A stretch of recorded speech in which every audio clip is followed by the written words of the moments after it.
Assalamualaikum warahmatullahi wabarakatuh. Shalom, Om Swastiastu, Namo Buddhaya, dan salam kebajikan bagi kita semua.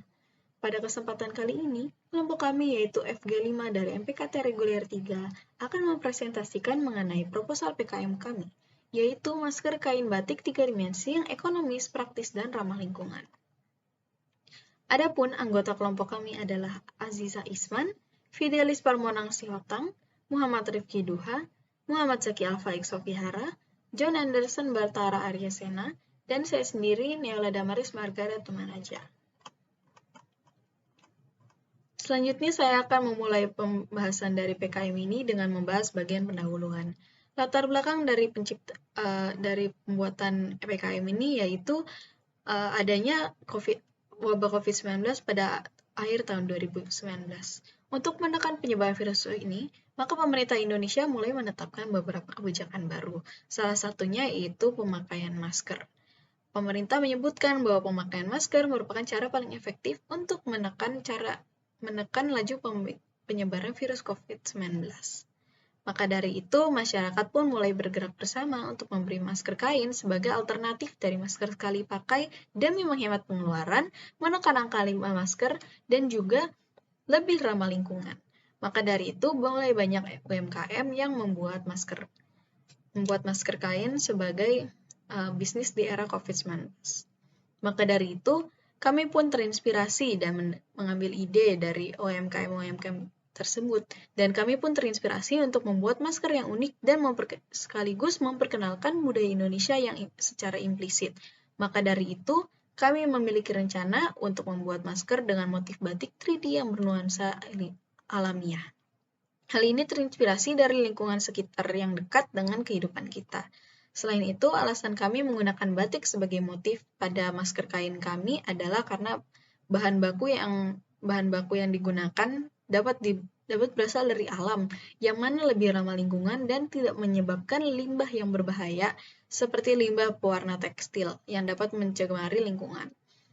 Selain itu, masker yang kami buat pun akan dibuat dengan bahan dasar kain yang dapat dicuci dan dipakai kembali, tidak seperti masker medis yang harus segera dibuang.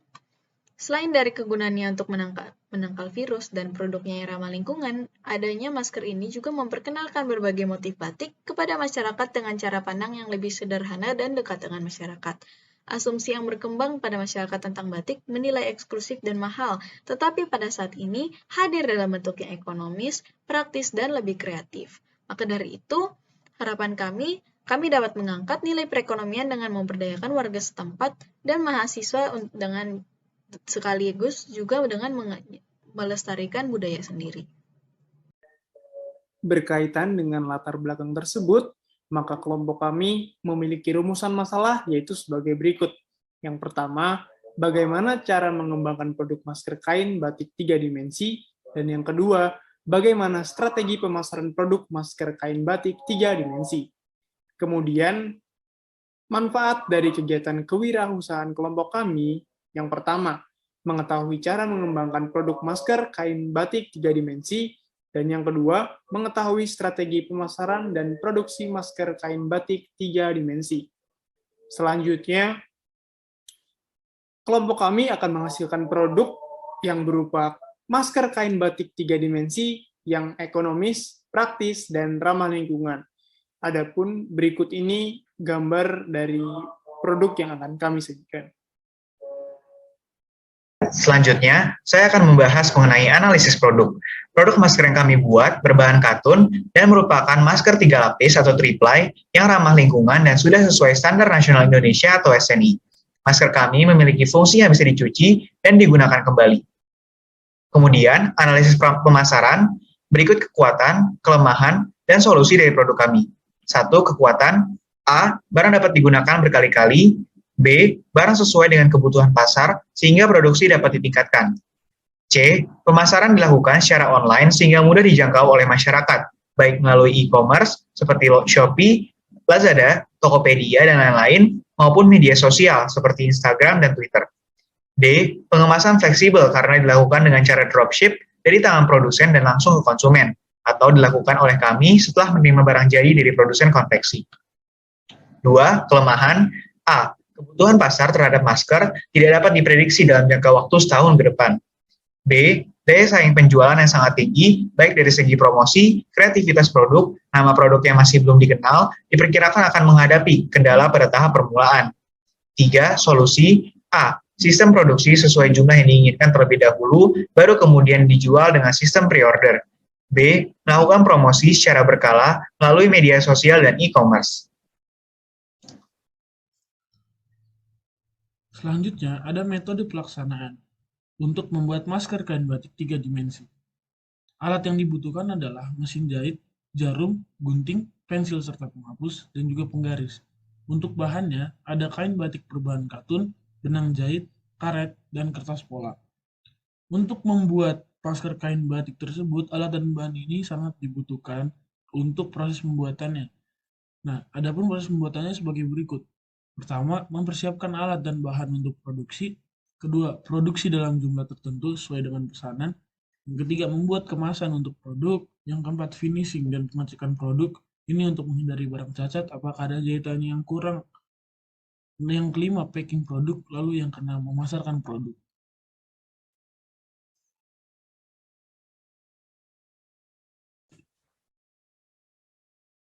Kemudian saya akan menjelaskan mengenai proses pemasaran. Pertama, dari produk.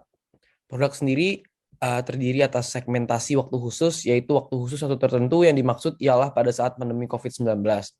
Kemudian target market usaha adalah remaja hingga orang dewasa dengan kisaran umur dari 11 tahun hingga 60 tahun. Kemudian positioning.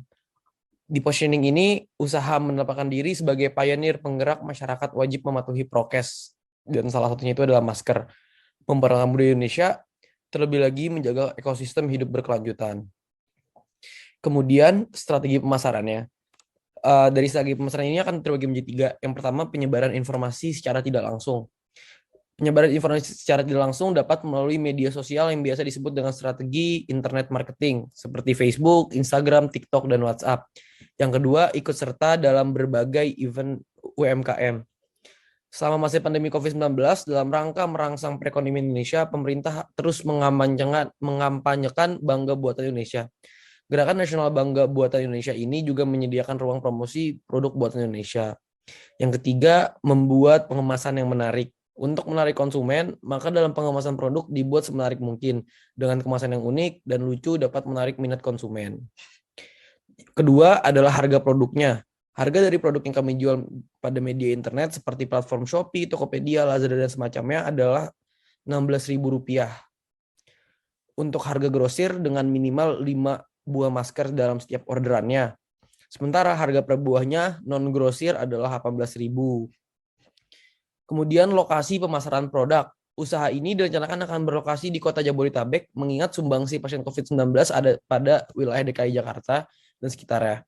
Berikutnya, wilayah ibu kota ialah wilayah strategis dalam mempromosikan budaya lokal Indonesia. Dan yang terakhir adalah bentuk-bentuk promosi produksi. Untuk kegiatan promosi dan pemasaran yang kami lakukan, yaitu pertama, membuat iklan di kanal media seperti Instagram, WhatsApp, dan Facebook. Kedua, berkolaborasi dengan selebgram dan endorsement. Dan yang terakhir, mengadakan reward berupa giveaway, seperti beli 1 × 1 ataupun potongan harga. Demikian proses pemasarannya. Terima kasih. Assalamualaikum warahmatullahi wabarakatuh. Perkenalkan, nama saya Aziza Isman dari MPKT Reguler 3. Saya akan menjelaskan bab 4 tentang biaya dan jadwal kegiatan. Ringkasan anggaran biaya produk. Dalam menyusun rancangan produk ini akan digunakan sistem pre-order. Maka dari itu, jumlah produk yang akan dijual setiap bulannya tidak menentu. Akan tetapi, akan ditetapkan pesanan akan dibuat berdasarkan perhitungan sebagai berikut.